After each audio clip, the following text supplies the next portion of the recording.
এখন আমরা একটা পাম গাছ, যেটাকে পনিটেইল পাম বলে, এটা মানে সাউদির একটা গাছ, ওকে আমরা আজকে পটিং করতেছি।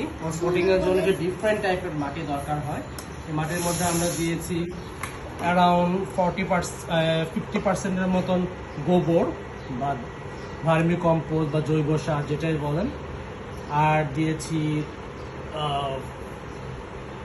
20%-এর মতন দোআঁশ মাটি, হ্যাঁ আর বাকিটা পুরোটাই এখানে মোটা বালু দিয়েছি আমরা, কারণ গাছের জন্য এইসব গাছ পানি যদি ধরে থাকে তাহলে এইসব গাছ বাঁচে না।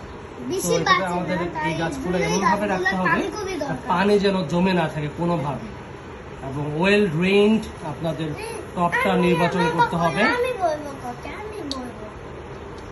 ওয়েল ড্রেইন টপটা নির্বাচন করতে হবে। সাথে আমি দিয়েছি শিংকুচি, হাড়ের গুঁড়া, নিম খই, তারপর কোকোপিট খুবই কম দিয়েছি। আমরা এটাকে এখন রিপোর্টিং এর জন্য আগে মাটিটাকে খুব সুন্দরভাবে মিক্স করতে হবে।